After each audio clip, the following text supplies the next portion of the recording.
Now it is 5:33. So you see those cars are gone, and the guy is moving the garbage containers. So you have here this empty building, and that light is on. And now let's look at this guy.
So today is March 16, and exactly the same procedure at 5:40 a.m.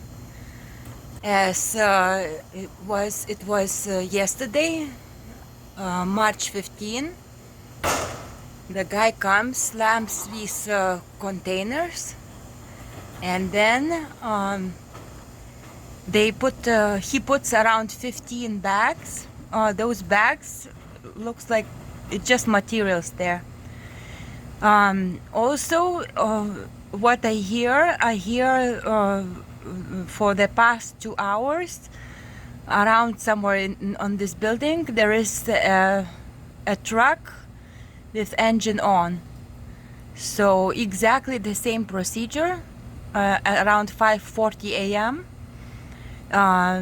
The guy comes here from 42 Collins Avenue, completely empty rehabilitation center, slams these containers, the doors, and places about 15 bags, like size of, Publix or Walmart grocery bag.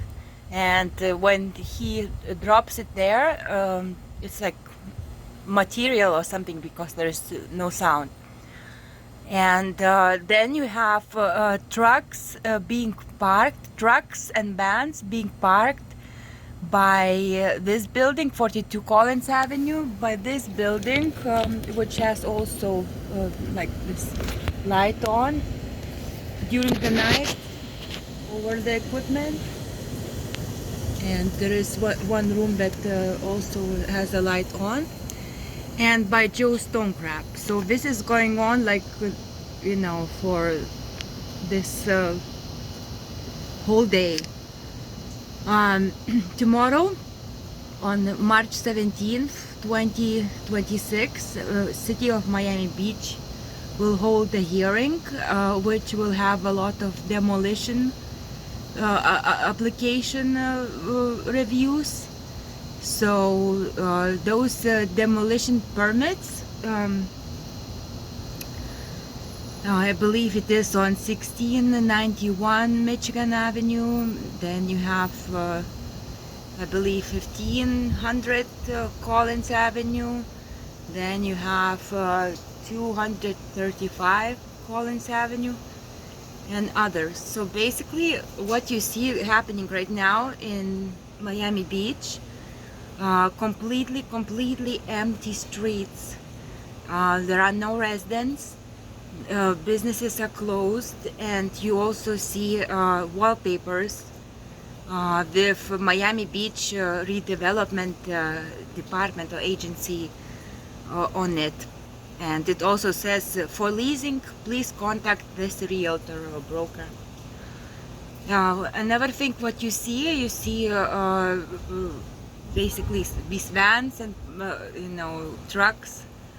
Vans showing that they represent either some air conditioning or some landscaping, tile company, so anything with renovation and construction. The construction is taking place for years, renovation is taking place for years, and in the case of One Ocean condominium, there is no progress. You only see, what you see there is a different wallpaper of different contractor name. So what is really worrisome at this point, that we checked Miami-Dade property appraiser portal and tax collector portal and the Florida Department of State corporation registration portal. What we see is a massive forgery of documents being uploaded. Especially it's worrisome with Miami-Dade property appraiser, because you see completely inaccurate information, where you see the construction building is already almost constructed, and it shows as a vacant land. This happened on condominium that is on 5th and Alton. It was almost completed and was still showing as a vacant land in 2022. And you see also forged documents in a title chain. This happens almost in every second property that we checked. We believe that this was done massively. So the reason why no one is looking into this, because there are no people who live here, and this is one syndicate that is working together. Another thing that is worrisome here is these quitclaim deeds that these developers give to the city of Miami Beach. So quitclaim deed on the 1st and Washington condominium built by Crescent Heights. Then you have also similar arrangements in this One Ocean condominium, where the city gets portion of the land. And then you also see these violations and liens being from $200 to $500 a day. Also, what is very worrisome is that you do not have any oversight of the data that is being used for the address and parcel number and legal description on these three government portals: city, county, city being permitting system, CSS, county being tax collector, property appraiser, and state being Sunbiz. With Senbis, another story that is very, very troublesome is that 90% of the developers that we checked, they have uploaded backdated forged documents. So it's either entity hijacking, or it's simply there is a company, and those companies are famous companies. CT Corporation. C and T is two separate letters. Corporation Service Company, that's another one. All of them themselves filed forged documents. So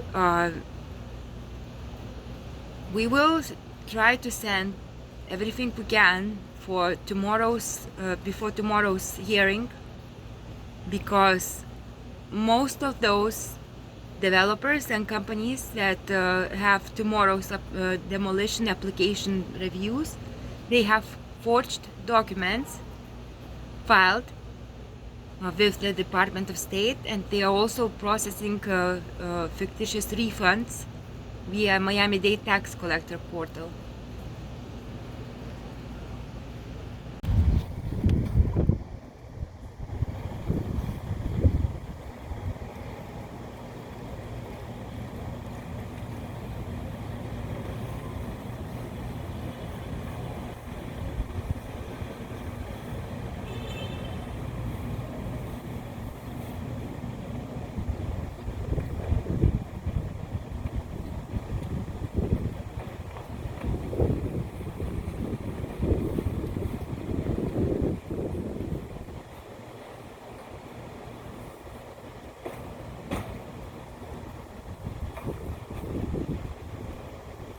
So if there were patients, how come there are no like bottles, no like food?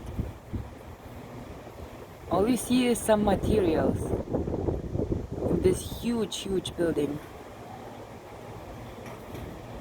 And another thing that is weird and bizarre is like how these two buildings, they have to like start continuing doing some, you know, major noise around 5 and 7 a.m. even though they don't have permit.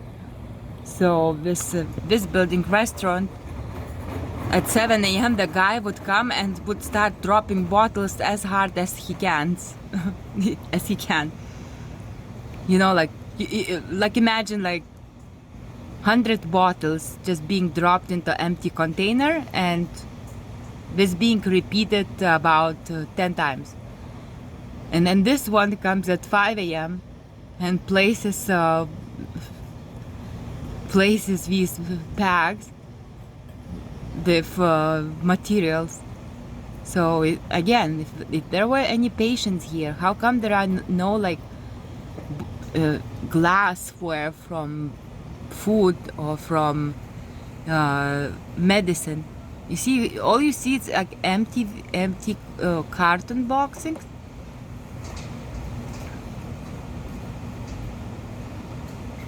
And some materials. And another thing is that you do not get any help from the city staff. It's surreal. It's surreal how you call police, you call code compliance, you write emails to the mayor, to commissioners, to city manager. You are basically ignored. They hang up phone on you, and even worse, they use this as a tool for the money laundering, because they can say, oh, this is a complaint, business insurance, or you know, any other type of liability, law and order. See? Not a single glass.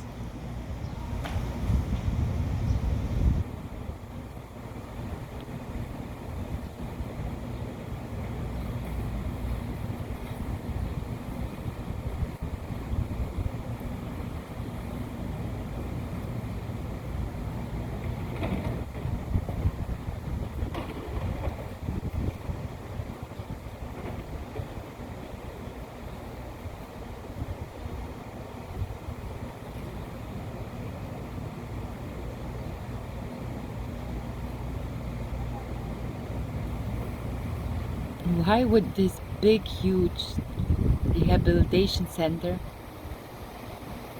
have no food and no medication?